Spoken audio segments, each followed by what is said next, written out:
지난 5일 그것이 알고 싶다 1000회가 방영되었습니다. 대한민국의 정의를 묻다 방송이 한창인 가운데 시청자들이 뽑은 그것이 알고 싶다 베스트 5편이 나왔습니다. 1편 미스터리 문경 십자가 죽음의 비밀, 2편 사이코패스 그들은 누구인가, 3편 사라진 약혼자 김명철 실종사건, 4편 사각 맨홀에 갇힌 진실, 5편 24범 나들목 미스터리 남해고속도로 실종사건. 알고 보면 의문부호가 붙는 사건들이 수를 셀 수 없을 만큼 많이 발생했습니다. 이 방송에선 무려 1000회까지 나오면서 많은 이슈들을 만들어냈는데요. 그 결과 시청자들이 꼽은 그것이 알고 싶다 베스트 5편까지 기사를 통해 소개되고 있죠. 그것이 알고 싶다 베스트 5편이라 베스트? 가장 좋다는 의미일 텐데요. 피해자가 생기고 범죄의 유족이 발생하는 가운데 기사에 쓰여진 베스트란 말이 눈에 거슬립니다. 당신의 딸이, 여러분의 아버지가 그것이 알고 싶다가 방영한 사건의 피해자였다면 과연 그렇게 말할 수 있을지 모르겠습니다. 그들은 아직도 편히 이 세상을 떠나지 못하고 있을 수도 있습니다. 그렇다면 베스트 5편을 고른 사람들, 가장 좋은 5개의 화를 소개한 사람들, 여러분은 안녕들 하십니까?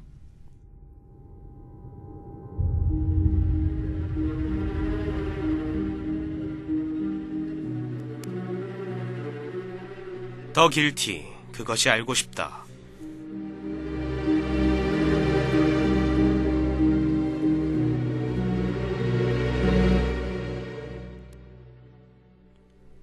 지난 14일 국정감사를 통해서 새롭게 알려진 사실이 있습니다.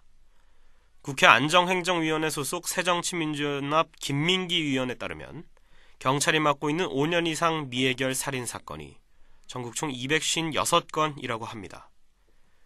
그럼에도 불구하고 미제 사건 전담팀 인원은 55명에 불과한 것으로 나타났다고 하죠. 최근 3년간 경찰 인력은 8,125명 증가했음에도 미제 사건 전담 인력은 오히려 15명이 줄었다고 덧붙였습니다. 5년 이상 살인사건에 대해 지방청 미제 전담팀이 관련 기록과 증거물 등을 인수해 수사하지만 10년 이상 미해결 사건은 유력 단서나 증거가 발견되지 않을 경우 장기 미제 살인사건으로 지정하고 일반적인 수사활동을 잠정 중단한다고 합니다. 미제 살인사건이라 오늘 방송과도 관련이 깊은데요. 미제 사건들이 완결날 수 있도록 더 효과적인 방법이 나왔으면 좋겠습니다. 더 길티, 그것이 알고 싶다 그 2번째 방송은 2010년 2월 7일로 거슬러 올라갑니다.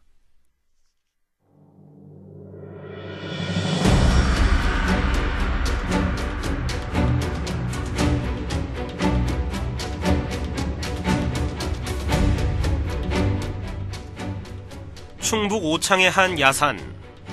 오후 무렵 등산을 다녀오던 송씨는 생소한 광경을 보게 됩니다.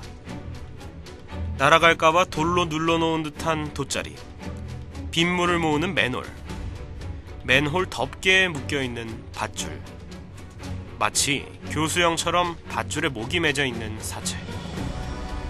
양손은 등 뒤로 결박이 되어 있었습니다. 마치 외국 영화를 보면 조직원의 배신을 처벌하기 위한 방법으로 사용될 법한 아주 잔혹한 살해 현장이었습니다. 단독 범행이라는 생각되지 않을 만큼 난해한 죽음이었죠. 사람들은 이 사건을 장소의 특수성에 빌어 맨홀 사건이라 불렀습니다. 바로 오창 맨홀 사건이죠.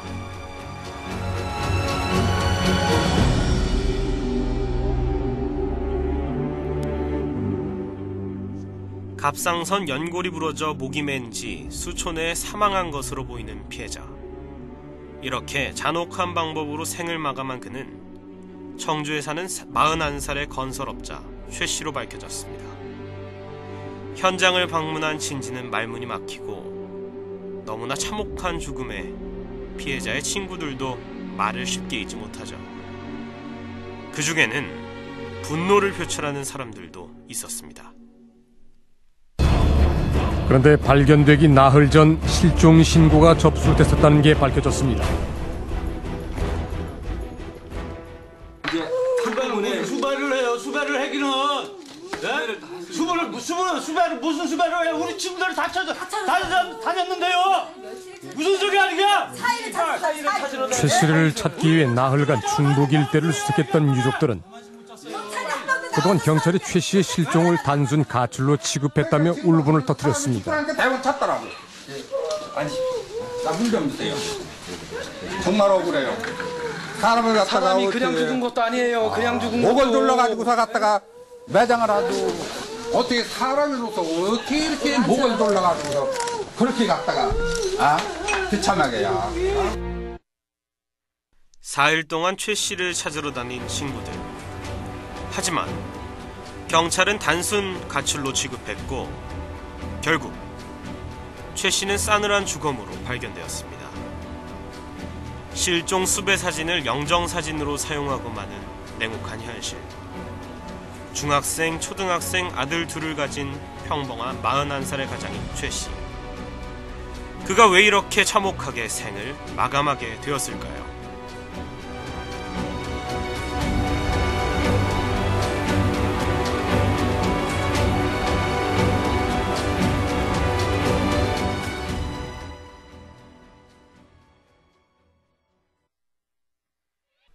이 사건이 당시의 세간의 관심을 불러 모은 이유는 발견 당시 처형을 연상시키는 사체의 모습과 맨홀이라는 특수한 공간 때문이었습니다. 손은 뒤로 묶여 있었고 맨홀에 연결된 밧줄에 목이 매어 있었습니다. 영화에서 간혹 보는 조직폭력배의 복수 같은 느낌이 들었죠.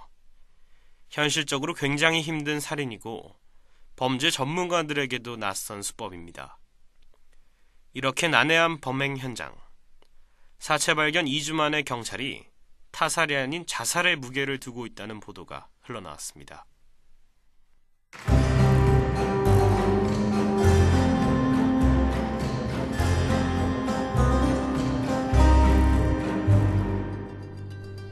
사건 발생 한 달 후에 최 씨가 실종됐던 날의 행적을 수사한 경찰은 이 평범한 건설업자가 교묘하게 타살을 위장해 자살을 한 것이 아니냐는 의혹을 제기하고 있습니다. 끈으로 두 손이 뒤로 묶이고 목이 메인 상태의 사체를 자살로 본다? 언뜻 이해하기 힘듭니다. 과연 경찰은 왜 최 씨의 죽음을 자살로 생각하는 걸까요?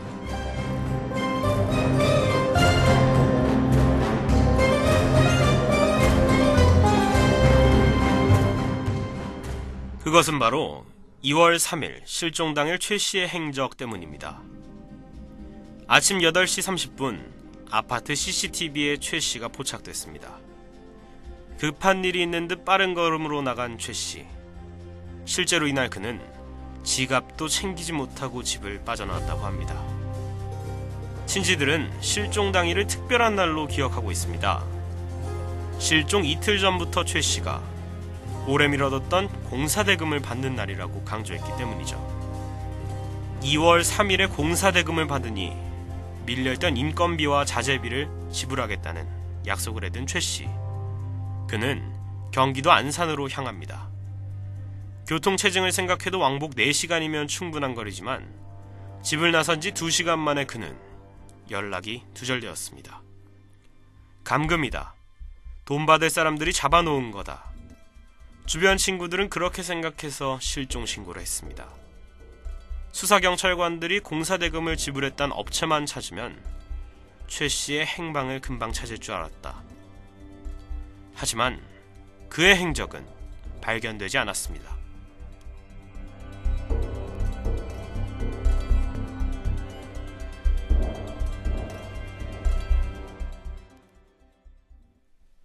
CCTV가 보여주는 최 씨의 행방은 더욱 묘연합니다. 안산에 간다며 9시경 고속도로에 진입한 최 씨의 차량은 2시간 후 21번 국도를 달리고 있던 것입니다. 휴대전화를 이용한 위치 추적을 해봤지만 핸드폰 배터리가 분리돼서 더 이상 알아낼 수 없었습니다. 이에 경찰은 애초에 대금을 받을 곳은 없었고 채무자의 독촉을 피해 잠적했다고 해석했습니다. CCTV와 최 씨의 차량에서 다른 누군가의 흔적을 발견할 수 없었던 것도 이 해석에 한몫을 거둡니다. 하지만 최 씨의 사체가 발견된 곳은 맨홀입니다. 빛 하나 없는 지하에서 과연 그가 스스로 목숨을 끊었을까요? 과연 최 씨 죽음의 진실은 무엇일까? 자살일까? 타살일까? 제작진은 CCTV를 발판으로 차량을 운행해봅니다. 안산을 가다가 서안성 톨게이트에서 유턴한 최 씨. 공사 대금을 받으러 가는 길을 되돌아갈 만큼 중요한 일이 생긴 것 같습니다. 그 다음 CCTV에 찍힌 장소로 이동한 제작진. 시속 110km로 달려왔습니다. 하지만 최 씨가 도착한 시간보다 늦게 왔습니다. 시간 계산을 해보면 최 씨는 시속 130km 정도로 달린 듯하군요. 이렇게 빠르게 달리던 최 씨가 갑자기 도보로 3분이면 되는 길을 차 타고 10분 동안 지나갔습니다. 전 구간을 130km 이상으로 달리던 최 씨가 유독 그 구간만 천천히 운행한 이유는 무엇일까요? CCTV 사각지대에 있었던 10분. 누군가를 태웠을까? 그 의문의 10분이 지난 후 최 씨의 휴대폰이 꺼졌습니다. 만약 이 구간에서 동승자 여부가 확인이 된다면 최 씨 죽음의 의혹은 풀릴 것이다.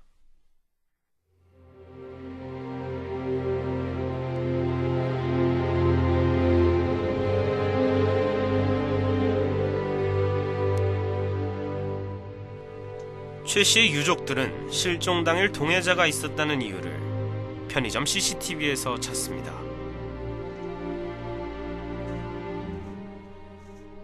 유가족에 따르면 최 씨가 홀로 배회했을 경우엔 구두로 갈아 신을 이유가 없다고 합니다.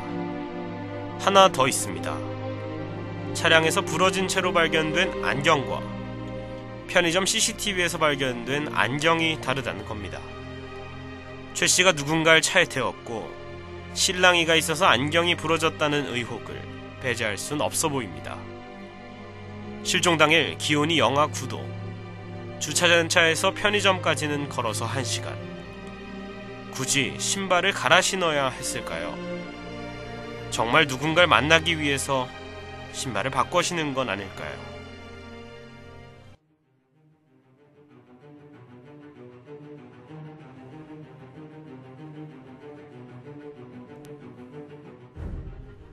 최 씨가 발견된 맨홀은 외진 곳에 있어서 대부분의 동네 주민들조차 몰랐다고 합니다. 맨홀 근처의 바퀴 자국으로 보아 누군가 최 씨를 차로 태워준 가능성이 있어 보입니다. 하지만 최 씨의 차는 계속 다른 곳에 주차되어 있었죠. 그렇다면 동승자가 있던 것은 아닐까요? 약간의 실랑이 끝에 최 씨가 차에 동승하고 위협을 느끼지 않아 인적이 없는 곳까지 동행할 수 있었던 사람. 그러나 믿음을 저버리고 최 씨를 맨홀로 밀어넣은 사람은 과연 누굴까요? 오히려 최 씨는 자살이 아니라 자살을 강요받은 것일지도 모릅니다. 불혹의 나이에 야간 대학을 다닐 정도로 자신의 일에 열정적이던 최 씨. 과연 그가 스스로 삶의 무게를 내려놓은 걸까요? 아니면 억울한 죽음을 당한 걸까요? 최 씨가 왜 빛 한 점 없는 지하 맨홀에서 41의 짧은 생을 마감해야 했는지 진실은 아직 지하에 감추어져 있습니다. 오창 맨홀 사건을 다룬 그것이 알고 싶다 749화는 2010년 3월 13일에 방영되었습니다. 당시 이 프로그램의 부제는 사각 맨홀에 갇힌 진실, 오창 맨홀 변사 사건. 아직도 그 진실은 올라오지 않고 있습니다. 지금까지 제작 윤석준, 기술 강수정, 진행의 양성래였습니다.